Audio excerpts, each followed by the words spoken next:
These are the evidence-based questions. So what is an evidence-based question? And in fact, I shouldn't say what is an evidence-based question. Actually, they come in pairs. So you will find two questions, right? The first question is what we like to call a finding information question, where you will have to find some information. And the second question, which immediately follows the finding information question, is the finding evidence question, where you have to find evidence for the information in the previous question. Okay, so it is important to understand the distinction between these two questions, and you will understand it better when I show you an example. But essentially, the first question tries to evaluate if you know a particular piece of information, and the second question asks you for a specific sentence from the passage which on the basis of which you came up with the information for the previous question. Make sense? Let's actually look at an example. And before that, let me outline a strategy which you can use to answer this question. Okay? And just keep in mind that the information that you're seeking is unlikely to be explicitly stated in the passage. You will have to, again, connect the dots, and that's why our strategy will help. So first, you have to find what I like to call the task of the finding information question. Okay, it's like the first one. That's finding information, right? And you have to find the task of the question. What does the question want you to do?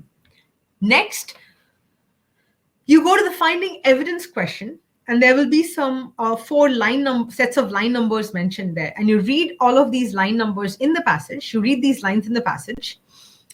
And as you read these lines in the passage, you try to evaluate each line to see if it provides the answer for the task of the finding information question.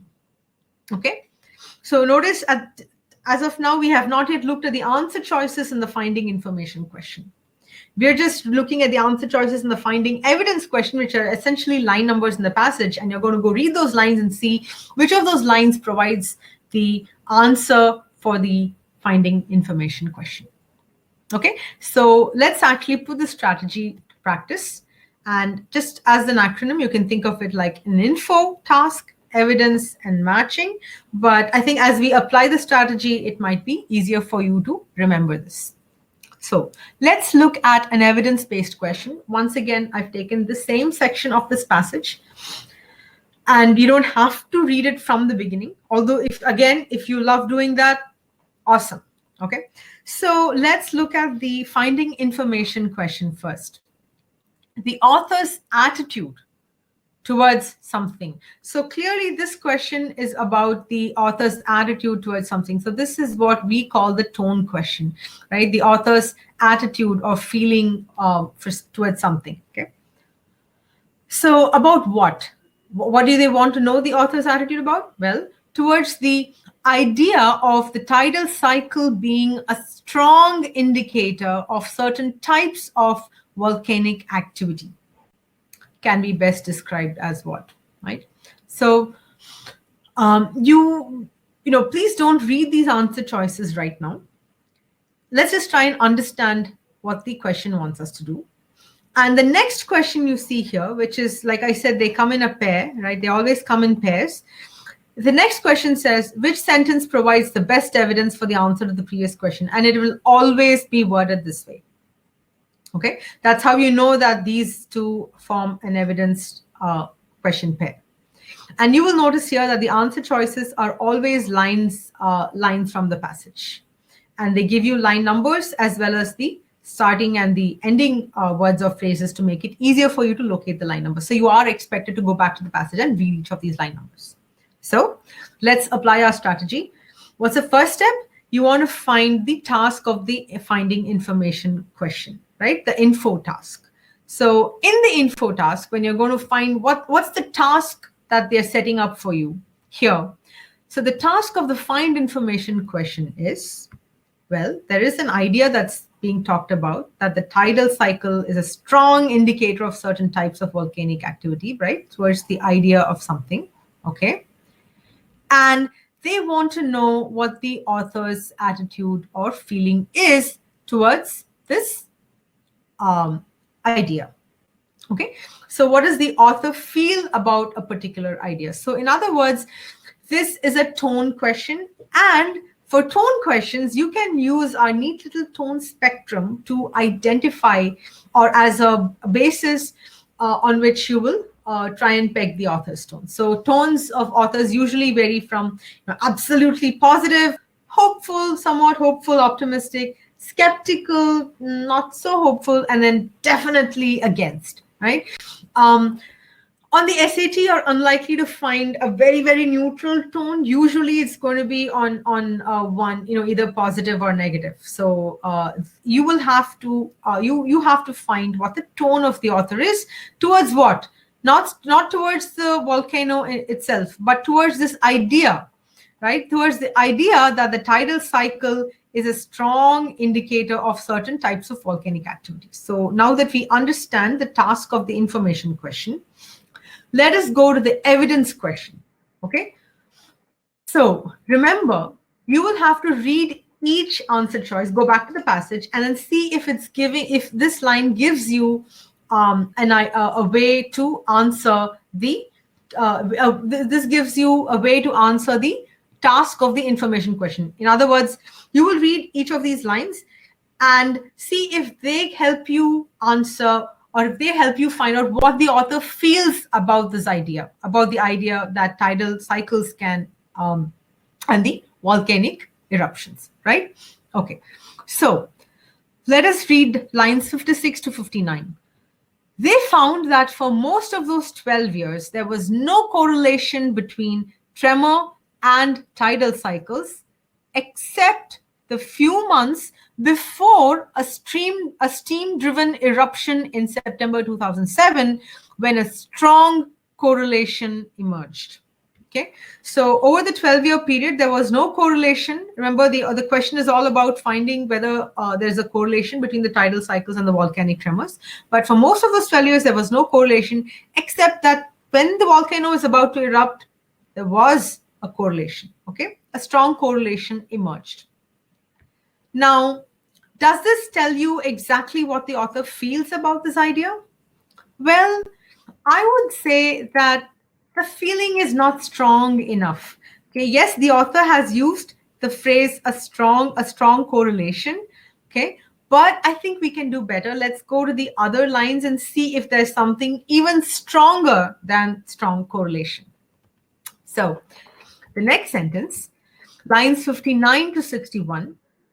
During those 3 months, the amplitude of tremor rose and fell ever so slightly in lockstep with the fortnightly tidal cycle.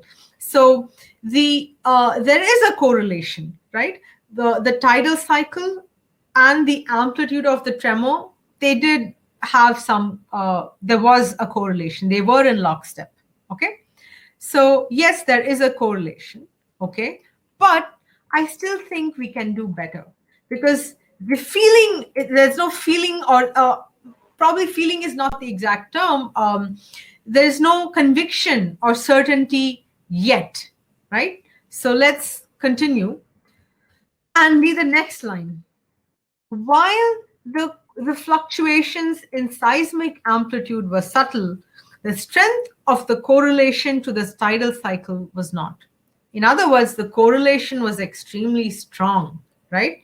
Now, this seems to be like evidence, and this seems to be, there seems to be a lot of conviction here. But let's just read the next choice and see if it gives us anything better. And the next choice says, the correlation was as strong as 5 sigma, the researchers say, meaning that the probability that this pattern arose by chance is about 1 in 3.5 million. Now that sounds like a very strong conviction, right? Because this is evidence with data. Right? The author says that these two signals, they have to be correlated, because the fact that we're seeing this just out of random is like 1 in 3.5 million. That's the odds. So clearly they are correlated. right? So there is evidence, there are numbers, and the author is super convinced, and this is the sentence that's going to give you the answer, right, to the finding information question. Okay, so we're now going to the previous question, and now use the tone spectrum to understand the author's attitude towards the idea. Okay, what is the idea? That the tidal cycle can be a strong indicator of certain types of volcanic activity. So before you know how you know that a volcano is going to erupt, if you keep measuring the tidal cycles, can it give you an indication or a clue of volcanic activity? And the author is so positive and convinced that this could not have happened out of random chance, and they're actually giving you a nice big number to prove that, to back it up. And therefore, what do you think is the author's attitude or the author's belief in this? Is the author ambivalent? Not sure, maybe, iffy? Is the author iffy? Definitely not. The author is giving you a huge, a lot of, I would say, a very strong evidence to back his or her claim.